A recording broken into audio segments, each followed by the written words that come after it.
In the previous program, we talked about Sun Wukong's return from learning the arts. Because there were no suitable weapons, the four monkeys instigated Sun Wukong to say that you can directly lead to the East China Sea Dragon Palace from under the bridge of Shuilian Cave. You can look for the old dragon to find the weapons. Sun Wukong was really obedient and went there like that. And after going, Long Wang's performance was very suspicious. Sun Wukong just reported his name, and the old dragon gradually stood up quickly, and the whole family took the initiative to greet him, and even called him the Supreme Immortal. Isn't Long Wang a little too polite to do this?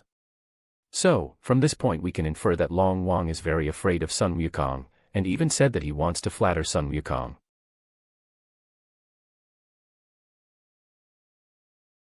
Even if Long Wang is known as the Immortal Sword, the next question is very interesting. When will the Immortal get the beast and immortal arts? This is what Long Wang said to Sun Wukong. Obviously, Long Wang didn't know when Sun Wukong became an immortal, and what kind of immortal arts he knew. He had never seen him before, and he didn't know what his ability was. At most, he could be a neighbor. Long Wang, why are you doing so polite to others?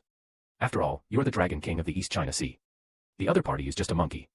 Can you have some backbone? I wonder if you still remember what we said in the previous program.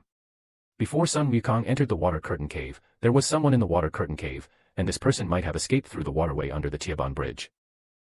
So from this we infer that before Sun Wukong entered the Water Curtain Cave, the person who was guarding the Water Curtain Cave was from the Dragon Palace in the East China Sea. The East Sea Long Wang is the guardian saint of the Water Curtain Cave. Long Wang knew Sun Wukong's background. He was not afraid of Sun Wukong, but the black hand behind Sun Wukong. Next, let's take a look at the process of Sun Wukong's selection of weapons. The old Long Wang was shocked and frightened. All the weapons provided to Sun Wukong were satisfied. Just when Long Wang was in a dilemma, Long Palong Nu flashed over and said, "King, it is absolutely not a small matter to watch this saint. I found that the piece of Dinghaishan needle iron in our sea burial at the bottom of the Tiana River has been bright and sharp these days, and it is the last time that it should appear and meet this saint. The magic needle hidden at the bottom of the sea has been unknown. In the past few days, the rays of light and sharpness have suddenly become bright. This clearly implies that it was the day when Sun Wukong returned to Huagua Mountain a few days ago. Let me put it this way, as soon as Sun Wukong returned to Huagua Mountain, the iron of the Dinghai God Needle began to flash. The Dinghai God Needle seemed to be lit for Sun Wukong. And Sun Wukong has been under the supervision of the Dragon King. Don't you know what it means? However, when it comes to the issue of Dinghaishan Needle, the Dragon King seems very reluctant. The Dragon King's way is the stone for Dayu to control the flood. A nail in the shallow body of Dingjianghai is a piece of magical iron. What can it be used for? This Dragon King is pretending to be confused when he understands it. It's not that I can't bear to let it go, it's that this Dinghaishan iron is too ordinary. How can I give it to you, right? But Luangpa said, don't care whether he uses it or not, and give it to him. Just how he transforms it, just send it out of the palace gate. This is like completing a task, just send him out as soon as possible. Do you feel like you have met a tough customer? How did this Luangpa know that this Dinghai needle can satisfy Sun Wukong's appetite? How did he know that Sun Wukong could still transform the Dinghai needle? This is clearly persuading the Dragon King of the East China Sea. We should hand over the Dinghai needle obediently and stop causing trouble. This Dinghai needle is indeed a pillar in the hands of the Dragon King, but it turns into a stick in the hands of Sun Wukong. When Sun Wukong said he would be long, and when he said he would be short, he would be short. Sun Wukong, an outsider, knows how to use the golden cudgel, the owner of the East China Sea Dragon King, but I don't know if this is quite strange. So why can this golden cudgel be followed by Sun Wukong's command? Could it be that he is an artificial intelligence product that has fingerprinted Sun Wukong, facial recognition, and voice recognition? No matter how he recognizes it, he can recognize Sun Wukong anyway, and Sun Wukong can control him voice. This is described in Humanities. When Wukong took out Heizang for a happy look, it turned out that there were two golden hoops at both ends, and a piece of black iron in the middle, next to a line of words made of loan and drilled. What are they engraved? Rui golden cudgel weighs 13,500 kilograms. So I secretly said happily in my heart, I guess this treasure is as satisfactory.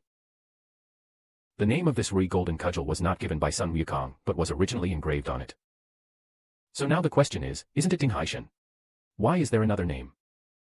How many secrets are there behind the golden cudgel that we don't know? The description of the golden cudgel is like this in the 76th chapter of the original Journey to the West. The stick is a 9-turn iron chain. Lao Juan personally interrupted it and asked the king to find a good god to settle the 4 seas and 8 rivers. The patterns are densely covered with ghosts and gods, and dragon patterns and phoenix groups are created on it. The name is Lingyang stick, hidden deep in the sea, and it is difficult for people to see it. The weight should be 13,500 kilograms, whether coarse or thin, can be born and destroyed, and raised his head and pointed to the sun. The ghosts and gods are all timid, and the chaos immortal has been preaching to this day, and it turns out that it is not ordinary. This description tells us a few important information. First of all, this Lingyang stick was created by Taizhang Laojuan. Why did Taizhang Laojuan create the Lingyang stick? Why is this treasure not in the hands of Taizhang Laojuan? The second one is said that the poem is called by the king of you to change the name of the magic needle iron to measure the depth of the 4 seas and 8 rivers. So the question is, why should I measure the depth of the 4 seas and 8 rivers? Since it is a ruler, why is it called a magic needle instead of a magic ruler?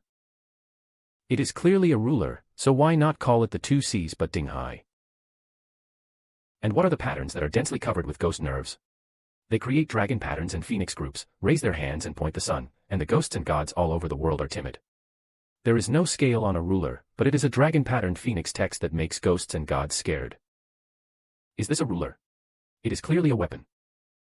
The Feather King took a weapon to measure the world, which was a cover.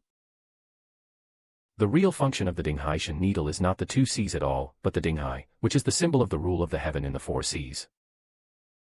The original name of the Rui golden cudgel was Lingyang Bounce, which has always been a weapon.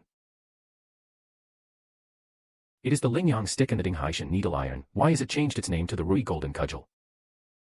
We know that the original owner of the Lingyang band is King Yu, who came from the Taizhang Laojuan. Then who is this Feather King? How could he have such a great face? If the weapon Sun Wukong was holding was called the Lingyang stick, it would inevitably remind people of the Feather King. In order not to make everyone think too much, the Lingyang stick must be changed. This Lingyang stick can stabilize the sea. When you raise your head and point, it will be dim, the sun will be dim, and the ghosts and gods will be timid. However, based on the description below, we found that the Rui golden cudgel in Sun Wukong's hand was not as powerful as the Lingyang stick. He raised his head and pointed the sun as he did not dim, and the ghosts and gods in the world were not afraid at all, although he was engraved with 13,400 kilograms. But any little monster can handle it. There is only one possibility. The Lingyang stick was transformed, and the power of his original weapon was weakened, and he changed from the Lingyang stick to the Rui golden hoop tailor-made for Sun Wukong. So when was the Lingyang stick transformed? Why did it be transformed like this? Do you still remember the bright and energetic rays of Luangpa mentioned earlier? There are fire and steam. Isn't this just a blacksmith? It was at this time that the Lingyang rod was transformed into a Rui golden hoop rod exclusively to Sun Wukong. Sun Wukong's Rui golden cudgel is a Lingyang stick that has weakened its power after being transformed.